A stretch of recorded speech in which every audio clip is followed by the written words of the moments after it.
7 considerations before installing prepaid water meters. With the current water crisis looming in South Africa, you've decided to install a prepaid water meter. This is a very responsible and important decision to make, and well done for deciding this. Remember, unlike electricity meters, water is a physical utility, and for that reason it has unique challenges. Think of how a water irrigation system performs poorly when the municipality drops the water pressure, or how your shower head gets clogged up with debris as a result of dirt in the water from the mains. These are just some challenges found in a physical utility.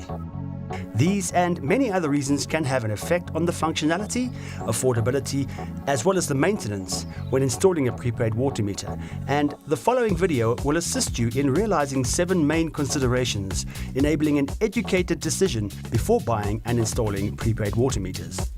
Your first consideration: the size or diameter of water pipes needs to be specific, and so if they are bigger than the connection on the meter, they will have to be downsized.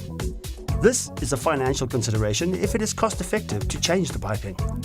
Your second consideration: water pressure also fluctuates, so should the water pressure increase to higher than what the meter can accept, this could result in a leaky connection. This is an inconvenience that requires maintenance and could require extra finances because meters may have to be replaced often, or try and solve any pressure problems before installation. Your third consideration: older buildings that have separate hot and cold water supplied by different pipes will need to have these pipes merged before connecting to the meter. This will ensure measuring the correct usage, but could also result in a large financial outlay.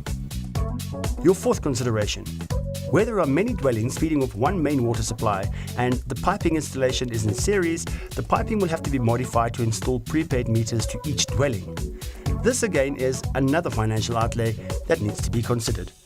Your fifth consideration: if the water is not clean, then the meter can block and stop the water flow.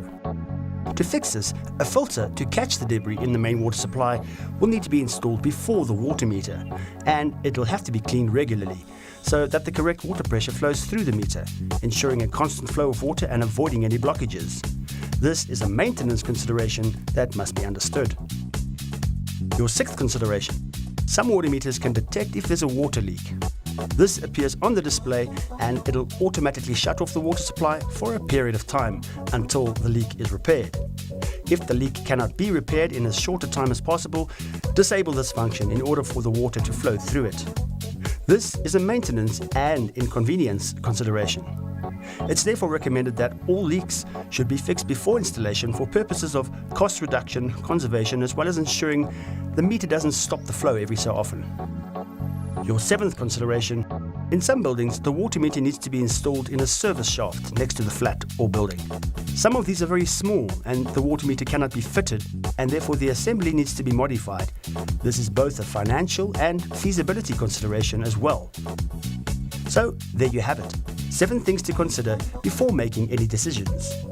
Hopefully this has assisted you in realizing what might be the case when installing a water meter. But as you can imagine, each case is unique. Therefore, please make sure you call our consultants on 087 55 00 870 before you buy water meters, because we'd be happy to assist in any way that we can.